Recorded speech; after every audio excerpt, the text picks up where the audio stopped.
اعوذ باللہ من الشیطان الرجیم بسم اللہ الرحمن الرحیم سبحان اللہ وبحمدہ سبحان اللہ العظیم اللہم صلی علی محمد وعلی آل محمد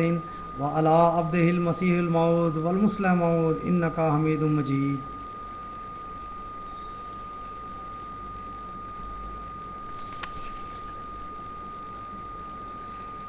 سب کام تو بنائے لڑکے بھی تجھ سے پائے،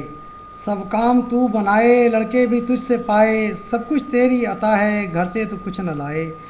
تو نے ہی میرے جانی خوشیوں کے دن دکھائے، یہ روز کر مبارک سبحان میہ رانی، یہ روز کر مبارک سبحان میہ رانی۔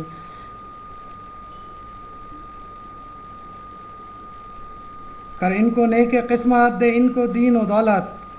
کر ان کو نیک قسمت دے ان کو دین و دولت، کر ان کی خود حفاظت ہو ان پہ تیری رحمت، دے رشد اور ہدایت اور عمر اور عزت، یہ روز کر مبارک سبحان میہ رانی۔ اے میرے بندہ پرور کر ان کو نیک اختر، اے میرے بندہ پرور کر ان کو نیک اختر، رتبہ میں ہوں یہ برتر اور بخش تاج و افسر، تو ہے ہمارا رہبر تیرا نہیں ہے ہمسر، یہ روز کر مبارک سبحان میہ رانی، یہ روز کر مبارک سبحان میہ رانی۔ اے میرے دل کے پیارے اے مہرباں ہمارے، اے میرے دل کے پیارے اے مہرباں ہمارے، کر ان کے نام روشن جیسے کہ ہیں ستارے، اے میرے دل کے پیارے اے مہرباں ہمارے، کر ان کے نام روشن جیسے کہ ہیں ستارے،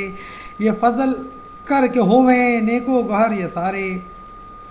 یہ روز کر مبارک سبحان میہ رانی، یہ روز کر مبارک سبحان میہ رانی۔ اے میرے دل کے جانی اے شاہ دو جہانی، اے میرے دل کے جانی اے شاہ دو جہانی، کر ایسی مہربانی ان کا نہ ہووے ثانی، کر ایسی مہربانی ان کا نہ ہووے ثانی، دے وقت جاودانی اور فیض آسمانی، یہ روز کر مبارک سبحان میہ رانی، یہ روز کر مبارک سبحان میہ رانی۔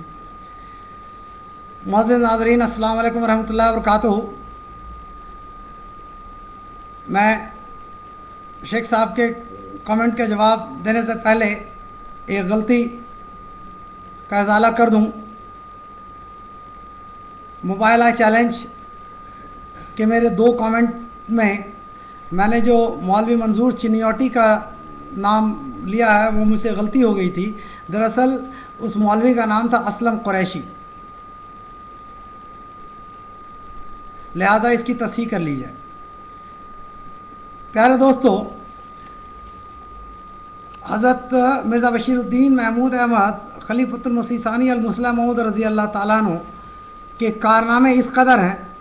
کہ اگر میں اسی طرح بیٹھے ہوئے آپ کے سامنے بولتا جاؤں تو شاید میں اپنی زندگی کے 365 دن اور 24 گھنٹے بھی لگاتا جاؤں تو میں کمپلیٹ نہیں کر سکتا۔ خیر، پھر بھی ان سے کچھ حوالے آپ کے سامنے رکھتا ہوں کہ دیکھیں حضرت مرزا بشیر الدین محمود احمد رضی اللہ تعالیٰ عنہ نے کس طرح قوم کی خدمت کی ہے، صرف جماعت احمدیہ کے نہیں بلکہ قوم کی، مسلمانوں کی۔ ایک واقعہ میں کشمیر کے تعلق سے پیش کرتا ہوں آپ کے سامنے۔ سن 1930 میں جب کشمیر کے ڈوگرا مہاراجا نے مسلمانوں کے حقوق طلب کرنے شروع کیے اور ایک ناپاک مثال قائم کی کہ جہاں بھی ہندو میجورٹی میں ہے وہاں مسلمانوں کو ان کے تمام حقوق سے بے دخل کر دیا جائے، اس موقع پر ہندوستان کے مسلمانوں میں شدید بے چینی پھیل گئی اور اس زمانے کے بڑے بڑے مفکرین اور سیاسی لیڈروں کی نظریں قادیان کی طرف اٹھنے لگیں اور انہوں نے حضرت مرزا بشیر الدین محمود احمد خلیفۃ المسیح ثانی رضی اللہ تعالیٰ عنہ کو خطوط کے ذریعہ اور پھر پیغمبر بھجوا کر توجہ دلائی کہ اگر آپ ہی اس کام کو سنبھالیں گے تو چل سکے گا، ورنہ آپ کے بغیر یہ کشتی کنارے لگتی نظر نہیں آتی۔ لہذا دوستو، حضرت مرزا بشیر الدین محمود احمد خلیفۃ المسیح ثانی المصلح موعود رضی اللہ تعالیٰ عنہ نے سن 1931 میں مسلمانوں کے اصرار پر ایک کانفرنس بلوانے کی جو ہے تجویز پیش کی۔ اس کانفرنس میں مسلمانوں کے جو بڑے بڑے لیڈران تھے ہندوستان کے، وہ تمام کے تمام پورے ہندوستان سے شریک ہوئے میں چند کے نام جو ہے آپ کو سنا دیتا ہوں. شمس العلماء خواجہ حسن نظامی، سید میاں فضل حسین صاحب، ڈاکٹر سر محمد اقبال،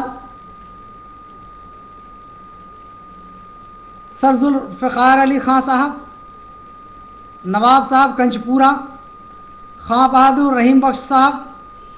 سید محمد محسن شاہ صاحب ایڈوکیٹ، مولوی محمد اسماعیل صاحب غزنوی وغیرہ وغیرہ. اس کانفرنس کے آخر پر ڈاکٹر علامہ سر محمد اقبال صاحب نے حضرت مرزا بشیر الدین محمود احمد خلیفۃ المسیح ثانی رضی اللہ تعالیٰ عنہ کا نام صدارت کے لیے پیش کیا اور کہا کہ میں یہ تجویز پیش کرتا ہوں کہ اگر کشمیر موومنٹ کو کامیاب بنانے کے ارادے ہیں تو جماعت احمدیہ کے امام مرزا بشیر الدین محمود احمد صاحب کے سوا اور کوئی اس عہدے کا اہل نہیں. سبحان اللہ. دیکھیں اللہ تعالیٰ اپنے پیارے مہدی حضرت مرزا غلام احمد قادیانی علیہ السلام کو بشارت یہ دیا تھا کہ تیرا یہ بیٹا سخت ذہین و فہیم ہوگا. اور وہ جو میں نے اشعار آپ کے سامنے پیش کیے ہیں اس میں حضرت مسیح السلام نے وہ دقت سے دعائیں کی ہیں اپنے اولادوں کے لیے. اور جب پورے ہندوستان کی مغز وہاں تھی تو اس میں سے دیکھیں علامہ اقبال کہتے ہیں کہ اگر اس پروگرام کو کامیاب کرنا ہے تو مرزا بشیر الدین محمود احمد صاحب سے اچھا آدمی کوئی مجھ کو نظر نہیں آتا. دوستو جب پورے ہندوستان کی مغز شملہ میں موجود تھی تو سوائے حضرت مرزا بشیر الدین محمود احمد صاحب کے ان لوگوں کو کوئی بھی ذہین و فہیم انسان نظر نہیں آیا جو کشمیر موومنٹ کو کامیاب کرتا. دوستو حضرت مسلم موعود رضی اللہ تعالیٰ عنہ مرزا بشیر الدین محمود احمد صاحب نے جس طرح کشمیر موومنٹ کو کامیاب بنایا یہ تو ایک لمبی داستان ہے. اس لیے اس ضمن میں صرف 2 مثال آپ کے سامنے رکھتا ہوں. ہندوؤں کا اخبار ملاپ لکھتا ہے کشمیر میں قادیانی شرارت کی آگ لگائی، واز گاؤں گاؤں گھومنے لگے، چھوٹے چھوٹے ٹریک چھپوائے گئے اردو میں اور کشمیری زبان میں بھی، اور انہیں ہزاروں کی تعداد میں چھپا کر مفت تقسیم کیا گیا. مزید 12 روپیہ بھی بانٹا گیا. اخبار ملاپ 30 سپتمبر 1931. اسی طرح احمدیت کے کٹر مخالف مولانا سید حبیب اپنی کتاب تحریک قادیان میں لکھتے ہیں. اس کتاب کے نام سے ہی پتہ چلتا ہے کس قدر مخالف ہے. تحریک قادیان لکھتے ہیں مولانا مظلومین کشمیر کی امداد کے لیے صرف 2 جماعتیں پیدا ہوئیں، ایک کشمیر کمیٹی، دوسری احرار. احرار پر مجھے بھروسہ نہ تھا اور اب دنیا تسلیم کرتی ہے کہ کشمیر کے یتامہ، مظلومین اور بیواؤں کے نام سے روپیہ وصول کر کے احرار شیر مادر کی طرح ہضم کر گئے اور ان میں سے ایک بھی لیڈر ایسا نہ تھا جو بالواسطہ یا بلا واسطہ اس جرم کا مرتکب نہ ہوا ہو. لہٰذا میرے لیے سوائے ازیں چارہ نہ تھا کہ میں کشمیر کمیٹی کا ساتھ دیتا اور میں ببہانگ دہل کہتا ہوں کہ مرزا بشیر الدین محمود احمد صاحب صدر کشمیر کمیٹی نے تندہی، محنت، ہمت، جانفشانی اور بڑے جوش سے کام کیا اور اپنا روپیہ بھی خرچ کیا اور اس کی وجہ سے میں ان کی عزت کرتا ہوں. تحریک قادیان صفحہ 42. دوستو یہ ہے کہ کٹر مخالف بھی جو ہے مرزا بشیر الدین محمود احمد صاحب کے کام کی تعریف کیے بغیر نہیں رہ سکتا ہے. اس زمانے میں تو مخالفوں کے اندر بھی لگتا ہے کہ کچھ شرم و حیا تھی، لیکن آج تو یہ مخالفت بھی اپنا اسٹینڈرڈ کھو چکی ہے. شیخ صاحب اسٹینڈرڈ کی بات کرتے ہیں تو کم سے کم اگر مخالفت کرنا ہے تو اسٹینڈرڈ سے کریں. مرزا بشیر الدین محمود احمد صاحب نے جو تمام دنیا کے مسلمانوں کو چیلنج دیا ہے کہ تم میں کوئی ہے جو قرآن کے تفاسیر لکھنے میں میرا مقابلہ کر سکے، تو شیخ صاحب کوئی بھی ایک تفسیر مرزا بشیر الدین محمود احمد صاحب کے تفسیر کے مقابل پہ لا کے کھڑا کریں تو پھر میں سمجھوں. یہ جس طرح میں نے کہا کہ رسول کریم صلی اللہ علیہ وسلم کے ذات مبارک پر الزامات لگائے جا رہے ہیں، لگائے جاتے رہیں گے جب تک یہ دنیا قائم رہے گی، وہ کام ہوتا ہی رہے گا کیونکہ جہنم بنا ہے اسی کے لیے ہے. تو لہٰذا حضرت مرزا بشیر الدین محمود احمد خلیفۃ المسیح ثانی المسلم موعود رضی اللہ تعالیٰ عنہ کے ذات مبارک پر حملہ کرنے کی جو ناکام شیخ صاحب نے کوشش کی ہے وہ ان کا بیکار کام ہے. دوستوں میرے دوسرے ویڈیو کے لیے انتظار کیجیے. السلام علیکم ورحمۃ اللہ.